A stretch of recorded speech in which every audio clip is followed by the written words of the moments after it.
नमस्कार दोस्तों, मैं हूं चित्रा, आपकी दोस्त और एक रेक्टम कैंसर सर्वाइवर।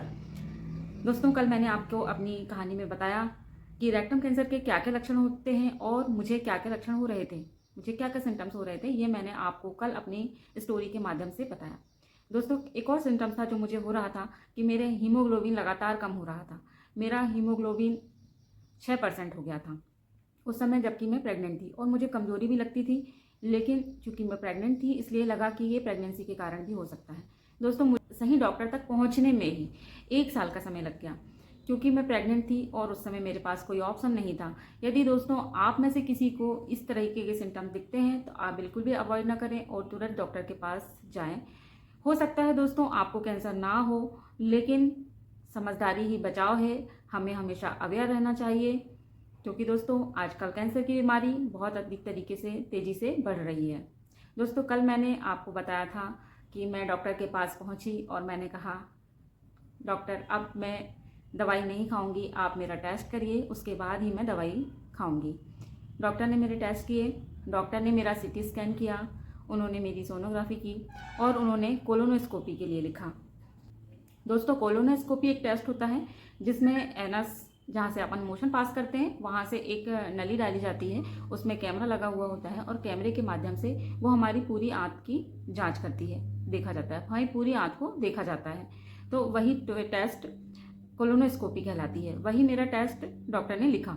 मेरा सीटी स्कैन और सोनोग्राफी तो सेम डे हो गई, उसी दिन हो गई, लेकिन कोलोनोस्कोपी उस दिन मेरी नहीं हो पाई, क्योंकि कोलोनोस्कोपी के लिए पूरा पेट साफ होना चाहिए रहता है, पूरी आंतें साफ होनी चाहिए रहती है, तभी कैमरा अच्छे से देख पाएगा। और मैं आपको कोलोनोस्कोपी कैसे की जाती है इसके बारे में भी थोड़ा सा बताना चाहूँगी, क्योंकि बहुत से लोग कोलोनोस्कोपी से डरते हैं। कोलोनोस्कोपी के लिए पूरा पेट खाली होना चाहिए। उसके लिए एक दिन पहले डॉक्टर एक पैगलेक करके एक दवाई होती है, हमारे यहाँ तो पैगलेक करके दिया जाता है, मुंबई में भी पैगलेक करके दिया जाता है, हो सकता है और कहीं कुछ और नाम से दिया जाता हो।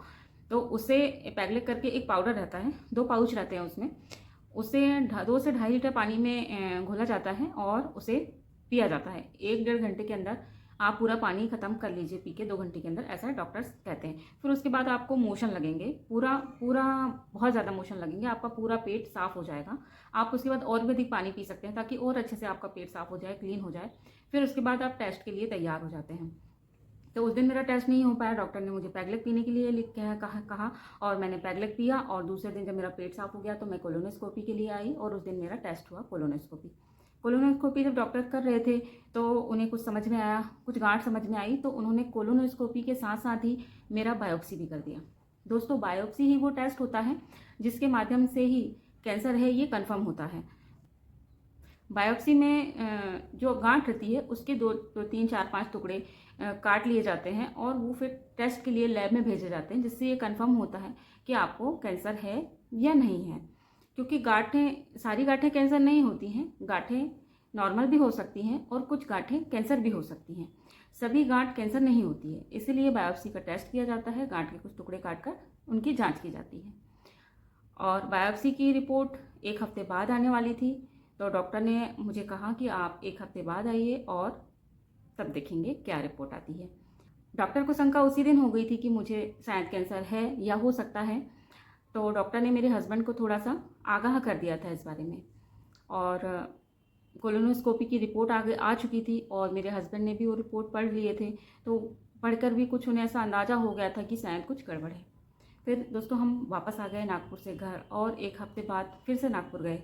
जब हम नागपुर गए 1 हफ्ते बाद तो रिपोर्ट आ चुकी थी बायोप्सी की, और बायोप्सी में कंफर्म था कि मुझे कैंसर था। डॉक्टर ने स्पष्ट ही हमें बता दिया, डॉक्टर ने हमें कुछ नहीं छुपाया, स्पष्ट ही हमें बता दिया कि आपको रेक्टम कैंसर है।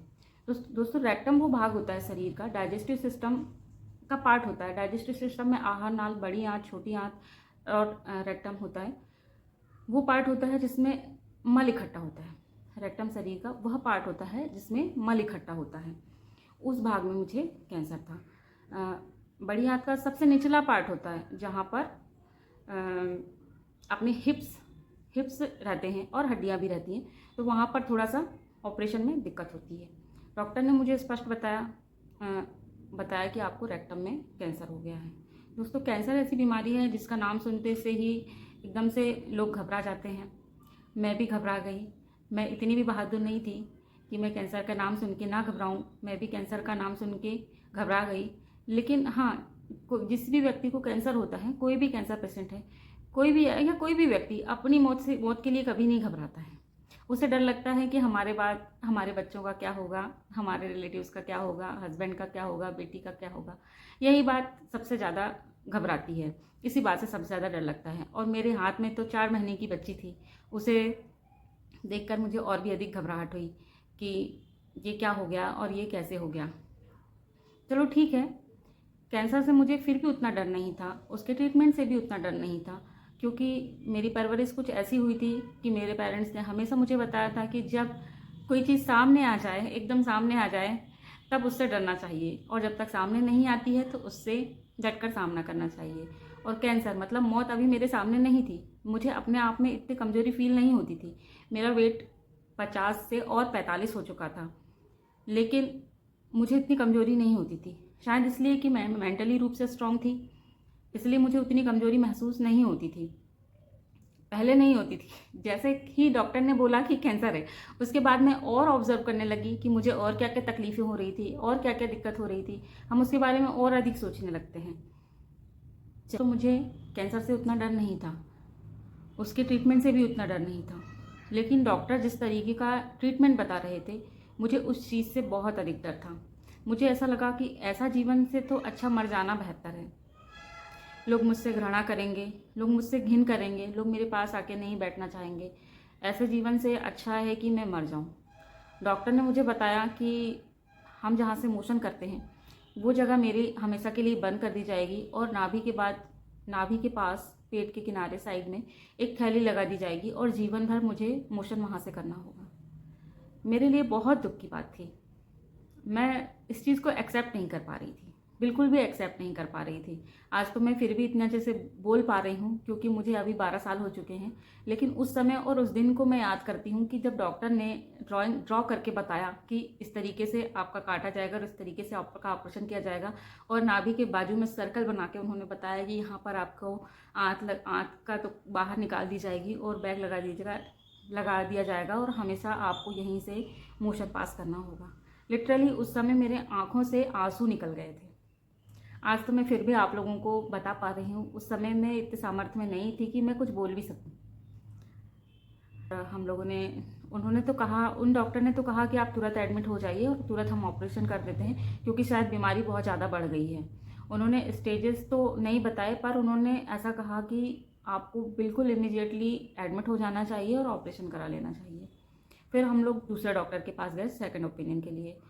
1 2 3 4 5 डॉक्टर के पास गए, सभी डॉक्टर ने यही कहा, क्योंकि मेरी गांठ एनस के बहुत पास थी और काफ़ी बड़ी थी, तो सभी डॉक्टर ने यही कहा कि आपकी चूँकि गांठ बड़ी है, इसलिए आपका ऐसा ही ट्रीटमेंट होगा।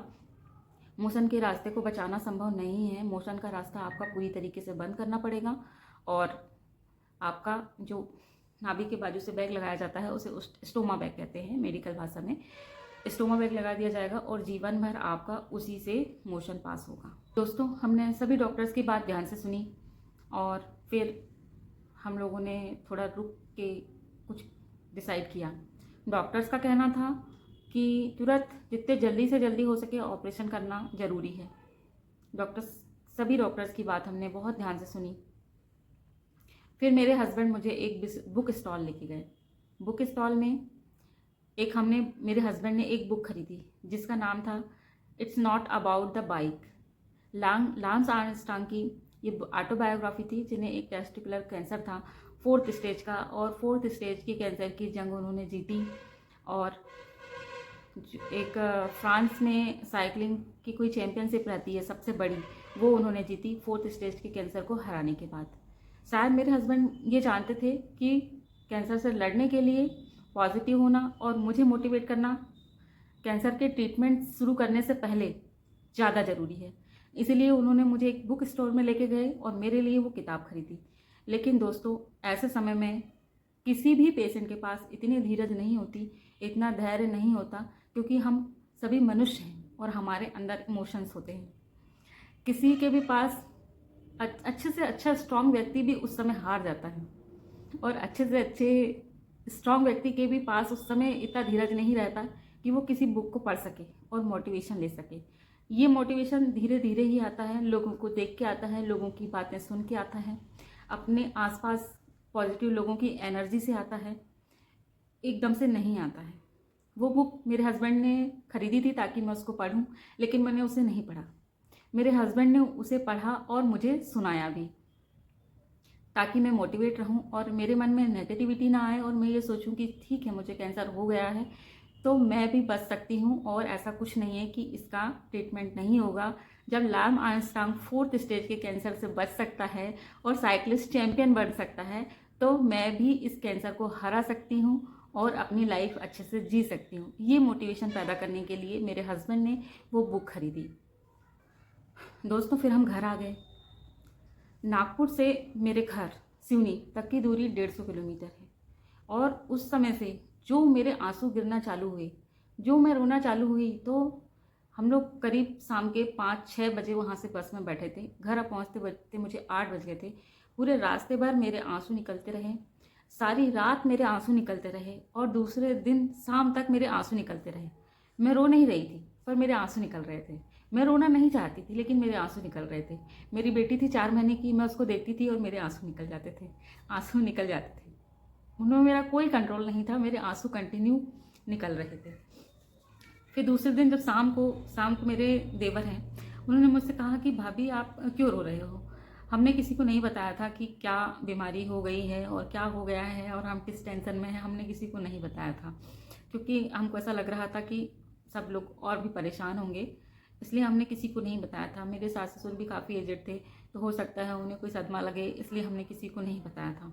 तो मेरे देवर बोले, क्या भाभी आप इतना रो रहे हो? जब से देख रहा हूँ कि नागपुर से आए हो तो रोए ही जा रहे हो, बस रोए ही जा रहे हो, बस बेटी को देखते हो और रोए जाते हो, बेटी को देखते हो और रोए जाते हो।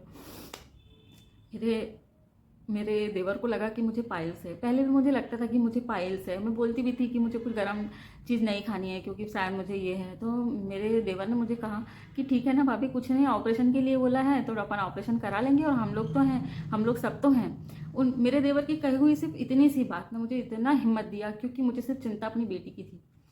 मेरे देवर के इतने कहने से मुझे लगा कि चलो ठीक है, मुझे शायद कुछ हो भी गया तो है, मेरी बेटी के लिए देखने के लिए हैं, बहुत से लोग हैं, इतनी मुझे हिम्मत आई। उसके बाद से मैं कभी इस चीज़ के लिए तो कभी भी नहीं रोई कि मुझे कैंसर हो गया। हाँ, रोई ज़रूर, क्योंकि मुझे तकलीफ़ होती थी, मुझे दर्द होता था, मुझे कीमो के साइड इफ़ेक्ट होते थे, जो भी होता था मैं रोई हूँ, कई बार रोई हूँ। लेकिन इस चीज़ के लिए बिल्कुल नहीं रोई कि मुझे कैंसर हो गया है और शायद मैं मर जाऊँगी या मेरी कितनी ज़िंदगी बची है, इसके लिए मैं बिल्कुल नहीं रोई। क्योंकि दोस्तों, कुछ समय पहले मैंने अपनी माँ को खोया था और मुझे मालूम है, इतना मैं समझ गई थी कि जो लोग मर जाते हैं उन्हें कोई तकलीफ़ नहीं होती। मरना तो तकलीफ़ों से मुक्ति होती है। तकलीफ़ तो उन्हें होती है जिनके मर जाने के बाद लोग बच जाते हैं। लोग मर जाते हैं और उनके पीछे जो बच जाते हैं उन्हें ज़्यादा तकलीफ़ होती है। मरना तो सारी तकलीफ़ों से मुक्ति थी, इसलिए मुझे मरने से डर नहीं था। चिंता थी बेटी के लिए कि उसका क्या होगा मेरे बिना। तो फिर मैंने सोचा कि हर बच्चा अपनी किस्मत लेके आता है। जैसे राजा जनक ने भी सीता के लिए राजकुमार देखा था, लेकिन उनकी किस्मत में बस बनवास था तो उन्हें बनवास मिला। जो भी मेरी किस्मत में होगा, मेरी बेटी की किस्मत में होगा, वो होगा। जब हम हार जाते हैं हर चीज़ से तो सारी चीज़ें हमें भगवान पर छोड़ देना चाहिए, समय पर छोड़ देना चाहिए। क्योंकि जब हम किसी चीज़ के लिए कुछ कर ही नहीं सकते तो उसमें चिंता करने से क्या मतलब है? चिंता तो सॉल्व होगी नहीं और हमारा स्वास्थ्य और अधिक खराब हो जाएगा। इसलिए जो चीज़ें हमारे हाथ में नहीं रहती उनके बारे में कभी भी चिंता नहीं करनी चाहिए। दोस्तों, फिर हम घर आ गए। फिर हमारा एक मोटिव था, क्योंकि जैसा डॉक्टर ने बताया था ट्रीटमेंट, मैं वैसा नहीं चाहती थी। मैं बार बार अपने हस्बैंड से कहती थी कि मुझे स्टोमा बैग नहीं लगाना है, ऐसा जीवन मैं नहीं चाहती हूँ, इससे अच्छा हो कि मैं मर जाऊँ। क्योंकि हमारे यहाँ पर थोड़ा ये पिछड़ा इलाका है, पिछड़ा तो नहीं, थोड़ा रूरल एरिया है। तो यहाँ पर तो अगर हम एक बार वॉशरूम चले जाते हैं तो शाम की पूजा भी नहीं करते। और वैसी जगह पे मान लो कि मैं पोटी गोद में लिए हुए हूँ तो मुझसे लोग घिन करेंगे, मेरे पास नहीं आएंगे, तो मुझे ऐसा जीवन नहीं चाहिए था। मैं अपने हस्बैंड को बार बार कहती थी कि मुझे ऐसा नहीं चाहिए, मुझे ऐसा ऑपरेशन नहीं कराना है। भगवान से भी विनती करती थी कि भगवान मुझे ऐसा नहीं कराना है, कुछ ऐसा करो कि मुझे ऐसा नहीं करना ही हो मेरे साथ, कुछ रास्ता निकालिए। मेरे हस्बैंड ने भी बहुत सर्च किया, बहुत लोगों से पूछा कि और ट्रीटमेंट का कहाँ पर अच्छे से अच्छा इलाज हो सकता है, कहाँ पर अच्छे से अच्छा इलाज होता है। है, कहाँ नई नई चीज़ें होती हैं। और दूसरी बात, हमारे पास पैसे भी नहीं थे, हमारे पास कोई सेविंग्स नहीं थी। तो हम एमपी के हैं, तो जबलपुर से हम लोग रेफ़र करा लेते तो कुछ हमें गवर्नमेंट से हेल्प हो जाती। तो उसके लिए हम जबलपुर से रेफ़र कराने के लिए हमने कुछ कागज़ी कार्रवाई करी। ऐसे करके कुल मिला के कम से कम हमें 1 महीने हम लेट हो गए ट्रीटमेंट के लिए। ठीक है दोस्तों, आज के लिए इतना ही। दोस्तों, आज की मेरी जर्नी से, आज की मेरी कहानी से आपने क्या सीखा? आज की मेरी कहानी से आपको ये सीखना चाहिए कि हमें एक डॉक्टर पे विश्वास नहीं करना चाहिए, हमें सेकंड ओपिनियन ज़रूर लेना चाहिए। और सेकंड ओपिनियन ही क्या, जब तक आपका मन संतुष्ट नहीं होता है, आपको डॉक्टर से ओपिनियन लेना चाहिए। अनावश्यक बीमारी के इलाज में देरी तो नहीं करनी चाहिए, पर डॉक्टर से ओपिनियन ज़रूर लेना चाहिए, क्योंकि हो सकता है किसी डॉक्टर का कोई एक्सपीरियंस हो और दूसरे डॉक्टर का कोई एक्सपीरियंस हो। और कैंसर की बीमारी कोई ऐसी नहीं है कि आज हो गई तो कल इतना बड़ा रूप ले लेगी, कि एकदम से बहुत बड़ा रूप ले लेगी। कैंसर की बीमारी धीरे धीरे बढ़ने वाली बीमारी है, एकदम से नहीं बढ़ती है। और दूसरी बात यह है कि अधिकतर लोगों में ये मिथ होता है कि जो कोलोनोस्कोपी होती है उसमें जो चीरा लगा दिया जाता है, या बायोप्सी होती है, कोलोनोस्कोपी के साथ जो बायोप्सी होती है उसमें जब कट करके, गांठ को कट करके टेस्ट के लिए भेजा जाता है, तो उसको कराने से बीमारी और भी ज़्यादा फैल जाती है। ये मिथ है दोस्तों। यदि बायोप्सी नहीं होगी तो आपको कैसे पता चलेगा कि कैंसर है?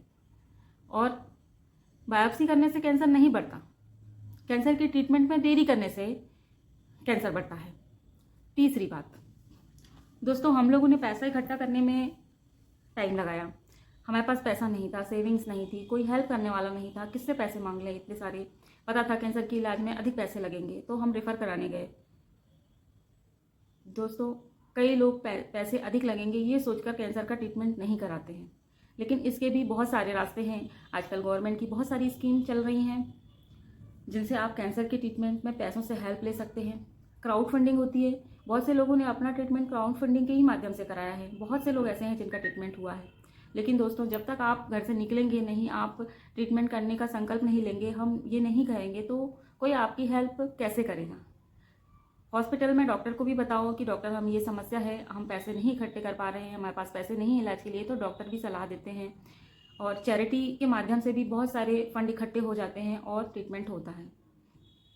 दोस्तों, ऐसे बहुत से लोग हैं जो हेल्प करते हैं पैसे इकट्ठे करने में आपके ट्रीटमेंट के लिए। दोस्तों, ऐसे बहुत से लोग हैं, बहुत से परोपकारी लोग हैं जो हेल्प करते हैं। दोस्तों, मैं चमत्कारों को मानती हूँ, क्योंकि मेरे साथ चमत्कार हुए हैं और भगवान हर जगह है। ज़रूरत है कि हमें उन्हें पहचानें। कैसे? हम उन्हें पहचान नहीं पाते। दोस्तों, जब हम मुसीबत में रहते हैं तो कोई ना कोई हमें मदद के लिए आ जाता है।